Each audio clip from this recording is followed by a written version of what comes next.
Episode 1 of the Book of Boba Fett has debuted on Disney Plus, so let's talk about it.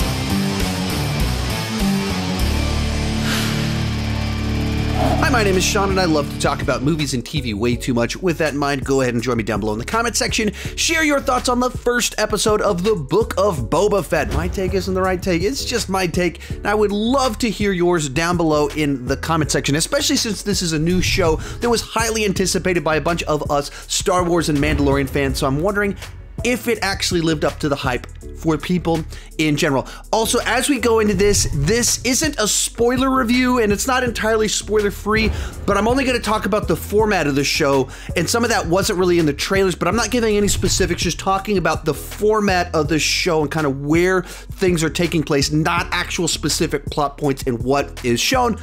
And let's get started. And right off the bat, I thought this was an enjoyable enough return to a galaxy far, far away, to a planet that we've been to many times before, with a pair of characters that we met and spent some time with in The Mandalorian, without doing anything particularly impressive, and didn't hook me right out of the gate. So what do I mean by all that? I'm a lifelong Star Wars fan. I've been watching Star Wars since before I really have memories. It's always been a part of my life, and thus Boba Fett on Tatooine in Return of the Jedi, I've always had that as something I remember and has meant something to me.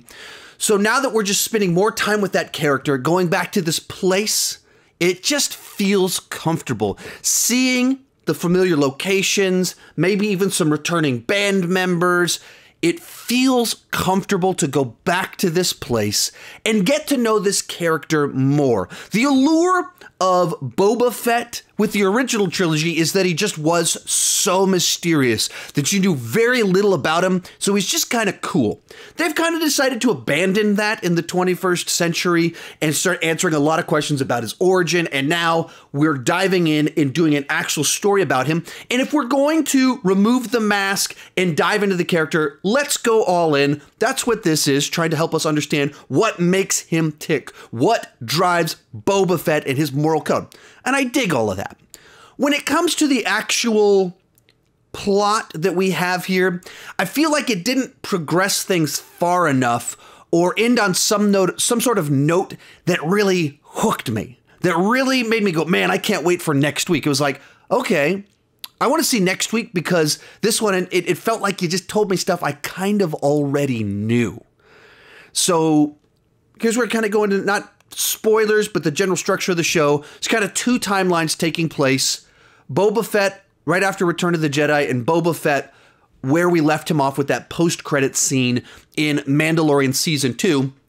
And so when it comes to kind of all the flashbacky type stuff, it's sort of filling in the gaps, but we kind of know in general what happens here, that he didn't die, and he lost his armor, and he went through quite the ordeal. So we're seeing what that ordeal is, and we're seeing who took his armor. We're actually seeing it, but it's not giving us super important information just yet to like, oh, wow, that's what really happened. You just kind of go, okay, well, now I know what happened.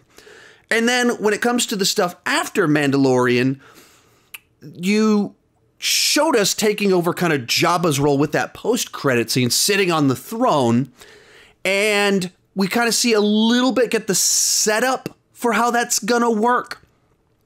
But it doesn't really make it clear what the conflict is, what he's working towards.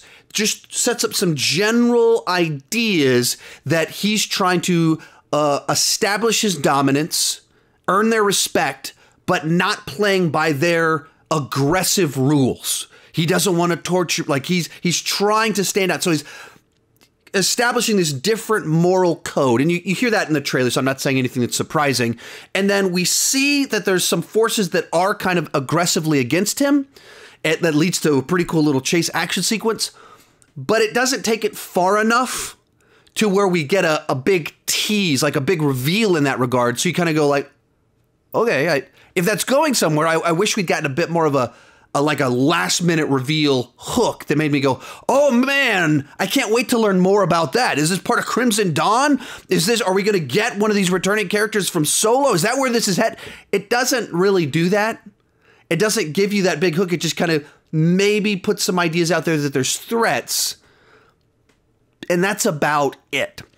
And I think somewhat the reason for this is that the episode's under 40 minutes and it spends half its runtime in the past, half its runtime in the post-Mandalorian Season 2 timeline, in which case you only get like 15 minutes, because these shows have long credit sequence, 15 minutes to try and tell a story, and that's not a lot to set it up and progress things. So did I enjoy it? Yeah. Am I going to come back next week? Absolutely. Of course I am. I'm a Star Wars fan. But do I feel like it did anything above and beyond what I expected? Not yet.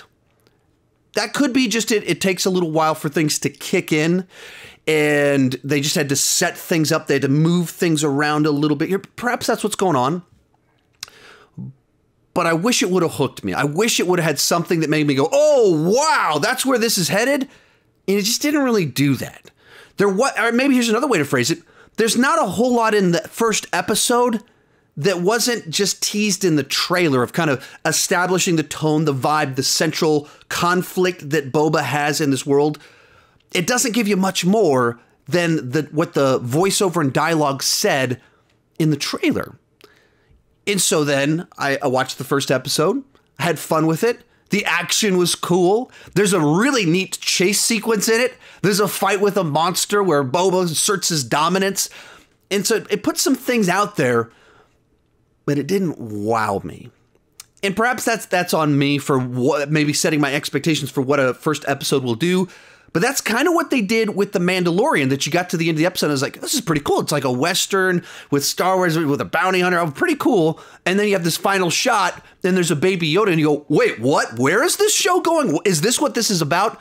And they were able to market it, get me excited for the show. And then at the end, you have that reveal that kind of just changes your perspective on everything that you've just been watching and changes your expectations for the future. And this one, you watched it and there wasn't anything like that.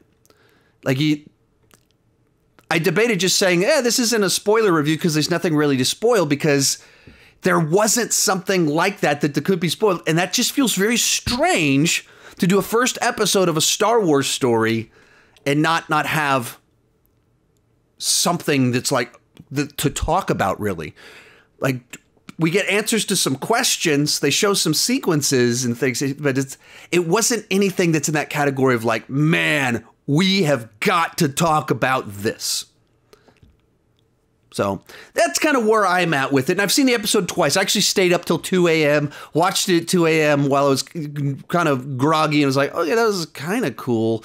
And then woke up, watched it a second time with my kids. And I was like, okay, I think I liked it better the second time when my expectations were properly set and I wasn't waiting for something more. But it's fun to be in the world of Star Wars. The action is cool. Our two lead characters are a lot of fun, though Fennec didn't have a ton to do other than say, I don't think this is a good idea, and to run across some rooftops. But I just wish it had had a little bit more of like a hook to it. And maybe that's at the end of episode 2, or maybe that's just the nature of this show, and I just have to adjust to how this one is going to work. So that's kind of where I've fallen. I'm kind of right there in the middle, underwhelmed. Didn't hate it, I did enjoy it, but underwhelmed considering what they could have done or what I'd hoped they would do with it. It's nice to be back in a familiar place. It's nice to spend time with these characters. It's nice to maybe have some answers, but it didn't wow me. It didn't do anything that made me go, man, that was awesome. And The Mandalorian did that a lot, and this didn't. So my first impression, underwhelmed, maybe a little bit concerned at the moment that this is going to be a little bit too low-key, too subtle, and kind of if you're going to do Boba Fett, I want him to wow me. If you're going to take the helmet off and we're going to tell stories, I want it to wow me and not be like, okay, that was kind of cool, kind of enjoyable. That's my take on it. Let me know what you thought down below in the comments section. On Twitter, it seems like people are all over the place. I am seeing people saying they loved it. I'm seeing people say that they thought it was awful. I'm seeing people in the middle, kind of with my take on it. I'm seeing people John Campea tweeted out more like brochure of Boba Fett rather than book of Boba Fett. I'm seeing people's opinions are all over the place, so I can't wait to hear your take on this one and get a vibe for where people are feeling about this one. Join me in the comments. Keep talking movies and TV too much.